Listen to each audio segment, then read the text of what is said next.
Hello student, आज का हमारा चैप्टर है अध्याय 3 आव्यूह मैट्रिक्स। तो आज हम मैट्रिक्स के बारे में जानेंगे। आप मैट्रिक्स 12th क्लास में फर्स्ट बार पढ़ रहे हैं, क्योंकि पहले इसके बारे में और भी कोई भी अध्ययन नहीं किया गया है। तो इसके बारे में आज हम समझेंगे कि क्या होता है मैट्रिक्स। यह विज्ञान और यंत्र शास्त्र के लिए प्रमुख औजार है और इसकी जो अवधारणा है वो ब्रिटिश गणितज्ञ आर्थर केले ने की थी। और इसका जो अन्य विषय के साथ भी जो इनका रिलेशन है वो भौतिक शास्त्र, रसायन शास्त्र, शिक्षा शास्त्र, मनोविज्ञान, इन सारी चीज़ों में ये जो आव्यूह है मैट्रिक्स है इसका प्रयोग किया जाता है। तो आगे हम चलते हैं कि इसके बारे में जो और चीज़ें हैं उसको हम समझते हैं। फर्स्ट है अदिश राशियाँ। अदिश राशियाँ किसे कहेंगे? जो योग, व्यवकलन, गुणन एवं विभाजन के बीजगणितीय नियमों का पालन करती है, जिसे हम अदिश राशियाँ कहेंगे।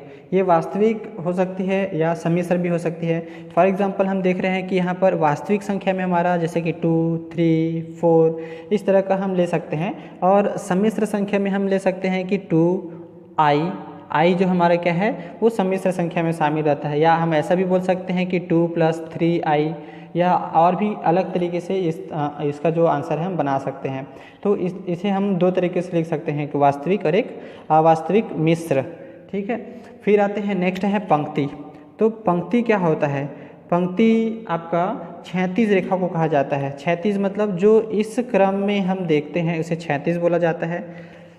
फिर आते हैं दूसरा, पंक्ति मीन्स रो, और सेकंड है हमारा स्तंभ। तो स्तंभ यानी कि कॉलम। तो कॉलम किस तरह से देखा जाता है? कॉलम जो है ऊर्ध्वाधर रूप में देखा जाता है, या हम उसको सीधा सीधा बोल सकते हैं, इस तरह से खड़ी रूप में हम उसको देखते हैं, तो इसे हम बोलेंगे कॉलम। तो ये आपका हो गया फर्स्ट एंड सेकंड। फिर आते हैं थर्ड, रचना यानी कि एरे। एरे आपका होता है रचना। ये क्या होता है? तो राशियों का वह समूह जो पंक्ति और स्तंभों में व्यवस्थित रहता है, इसे हम एरे बोलते हैं। जैसे कि एक आपका पंक्ति भी हो इस तरह से, और यहाँ पर आपका स्तंभ के रूप में भी हो, तो इसे हम क्या बोलेंगे? एरे यानी कि रचना बोलेंगे। फिर नेक्स्ट है चौथा, आव्यूह यानी कि मैट्रिक्स। तो मैट्रिक्स क्या होता है? मैट्रिक्स अदिश राशियों से निर्मित आयताकार रचना है।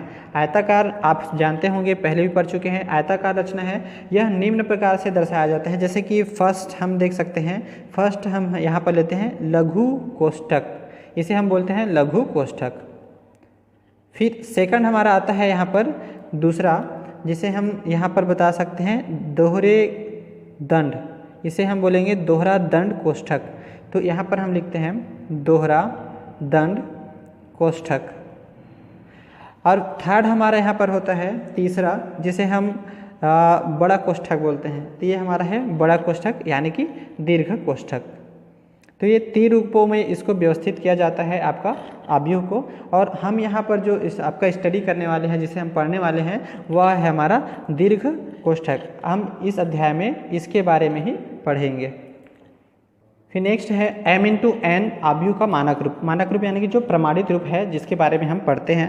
फिर यहाँ पर जो a है, a से हम क्या करते हैं, जो आव्यूह रहता है उसको कैपिटल अक्षर से दर्शाया जाता है। Generally A, B, C, D, तो उसके कैपिटल अक्षर से हम प्रमोट करेंगे।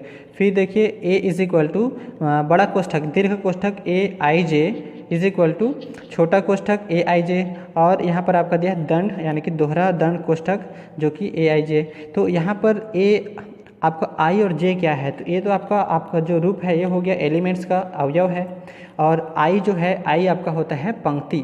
हम यहाँ बोल सकते हैं i आपका क्या है? पंक्ति है। और पंक्ति इसका जो नंबर है, संख्याएं होती है, 1, 2, 3 इस तरह से संख्या होती है। उसी तरह आपका j जो है वो हमारा क्या होता है? वह कॉलम होता है।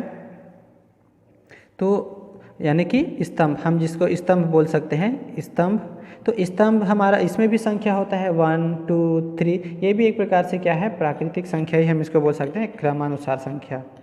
इसी तरह m×n, तो m×n क्या होता है? तो m आपका होता है पंक्ति और n आपका होता है स्तंभ। देखिए हम यहाँ पर दिखा सकते हैं, यहाँ पर जो एलिमेंट्स है, अवयव हैं, a11, फिर a12, a13। तो जो 1 एक देखिए यहाँ पर सिर्फ एक ही 1 यहाँ पर लगातार लगा हुआ है, बाकी जो है दूसरा जो अंक है वो हमारा चेंज हो रहा है। तो 1, 2, 3, और यहाँ पर कहाँ तक गया? तो n तक। तो ये हमारा क्या हो गया? n इस तरह रूप में चल रहा है, तो ये हमारा हो जाएगा पंक्ति m। और इसी तरह आपका इधर भी आपका संख्या बढ़ा हुआ है 1 2, और इधर जितने भी संख्या आ रहे हैं वो कहाँ तक जा रहे हैं, m तक। तो ये m और n एक संख्या है, किंतु हमारा जो m है वो पंक्ति, आपका n जो है आपका स्तंभ हो जाएगा। और इसका जो रूप है हम यहाँ पर दर्शाएंगे m इंटू n। तो ये हमारा क्या होगा, एक उसका रूप होगा अवयव का, यानी कि क्रम होगा। इसे हम एक क्रम के रूप में दर्शा सकते हैं। फिर आते हैं अवयवों के प्रकार। तो इसमें हम देखते हैं सबसे पहला पंक्ति अवयव। पंक्ति अवयव क्या होता है, तो जो आपके एक ही पंक्ति में स्थित होता है अवयव। जैसे कि हम एक मैट्रिक्स ले लेते हैं इस तरह से, और इसमें सिर्फ एक ही पंक्ति हो, जैसे 1 2 3। तो यहाँ पर आपका 3 संख्या दिया है और ये हमारा क्या है, सिर्फ एक ही पंक्ति में आपका दिया हुआ है। तो हम इसे बोलेंगे पंक्ति अवयव। और इसका जो क्रम है वो क्या हो जाएंगे, तो यहाँ पर हमारा चूँकि एक ही क्रम है तो हम लिखेंगे 1, और यहाँ पर हो जाएगा चूँकि कितने हैं 3, 1 2 3, तो इस प्रकार से हम लिखेंगे 3। तो 1 इंटू 3 आपका जो है क्रम है। इसी तरह आते हैं दूसरा हमारा होता है स्तंभ अवयव। स्तंभ अवयव भी आपका इसी तरह का होगा। इसमें आपके क्या होंगे, ऊर्ध्वाधर होंगे।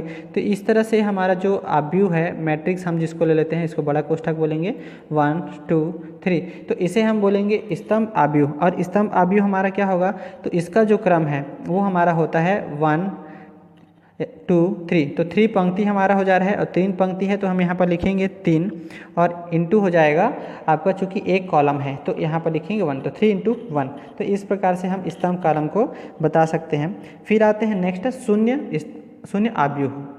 तो इस प्रकार के अवयव में आपका इस तरह से संख्याएं व्यवस्थित होती हैं, जिसमें आपका सभी पंक्ति और सभी कॉलम आपके क्या हो, शून्य हो। तो इसे हम क्या बोलेंगे, शून्य अवयव कहेंगे। इसी तरह से हमारा आता है फिर से वर्ग अवयव।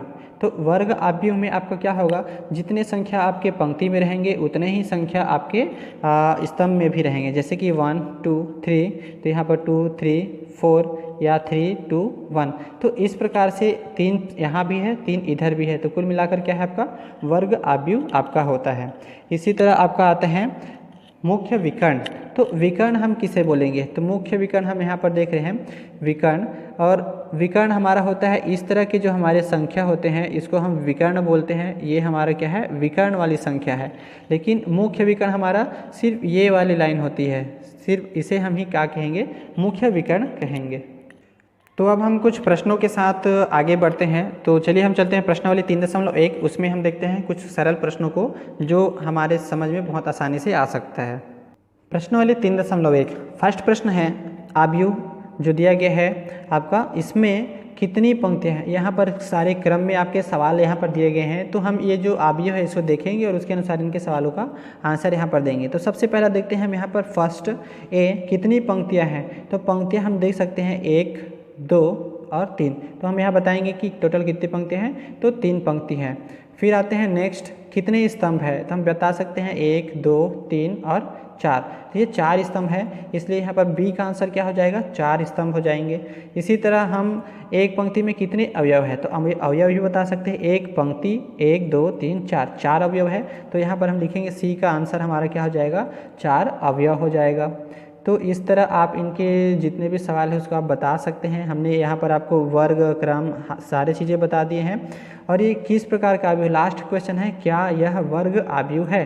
तो वर्ग अवयव भी हम बता दिए हैं कि क्या होता है। वर्ग अवयव में सारे एलिमेंट्स चाहे आपका पंक्ति और स्तंभ दोनों के बराबर होने चाहिए। तो इसके अनुसार आप इसको सॉल्व कर सकते हैं। फिर आते हैं सेकंड क्वेश्चन। तो सेकंड क्वेश्चन में हमें बताया गया है यहाँ पर क्वेश्चन नंबर 2, ये first question and second question.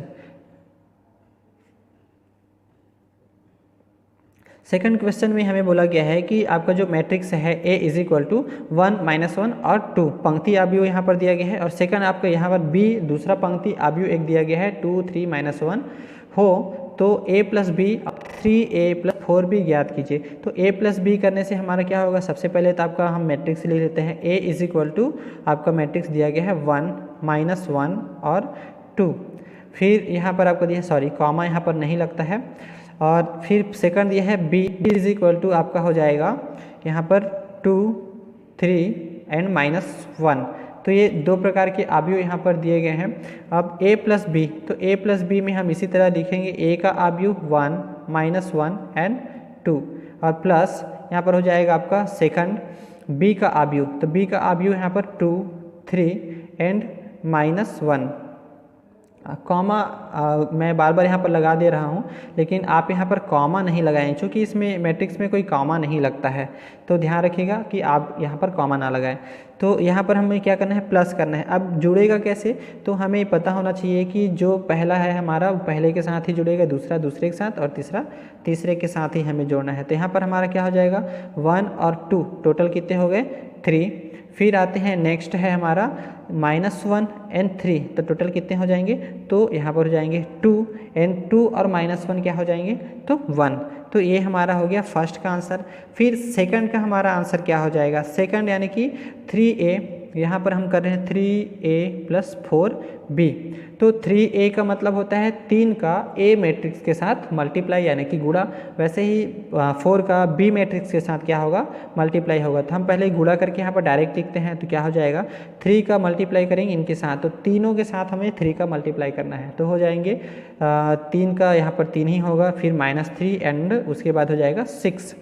फिर आते हैं प्लस, तो सेकंड वाला हमारा हो जाएगा 4 का मल्टीप्लाई हुआ है, तो 4 और 4 दूनी 8, फिर हो जाएंगे 4 तिया 12 और फिर 4 एकम 4, तो यहाँ पर हम बता सकते हैं क्या हो जाएगा, -4।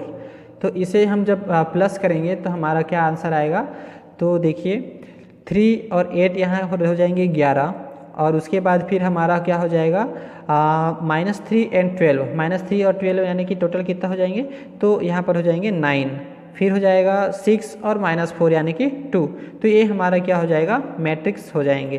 तो इस प्रकार आप इनको प्लस या माइनस कर सकते हैं। फिर आते हैं थर्ड क्वेश्चन, यहाँ पर दिया गया है क्या निम्न योग का कोई अर्थ है। तो यहाँ पर 2 मैट्रिक्स दिया गया है, प्लस करके लिखा गया है। आपको ये ध्यान देना है कि इसमें पूछा गया है कोई अर्थ है या नहीं है, तो हम इसमें बता सकते हैं कि भाई इसका कोई अर्थ नहीं है, क्योंकि इसमें जो क्रम है वो आपका व्यवस्थित नहीं है। जैसे कि इसमें आपका 3/3 का आपका क्या दिया है, क्रम दिया है, और इसमें आपका क्या दिया है, 3/2 का क्रम दिया गया है। तो हमें जब प्लस करने हैं या माइनस करना है तो हमें याद रखना है कि जब उनका क्रम क्या हो, समान हो, तभी हम इसमें क्या कर सकते हैं, प्लस कर सकते हैं या माइनस कर सकते हैं। तो आप यहाँ पर बता सकते हैं कि ये जो आपका है इसका कोई अर्थ नहीं है। तो कारण में क्या बताएंगे, कारण में बताएंगे कि जो मैट्रिक्स है उनका क्रम समान नहीं है। तो यही हमारा क्या हो जाएगा आंसर। इसी के साथ हम अगले वीडियो के लिए आपसे मिलेंगे। तो तब तक आप इस वीडियो के देखे हुए क्वेश्चन के आधार पर कुछ प्रश्नों को प्लस या माइनस करके आराम से बना सकते हैं। धन्यवाद।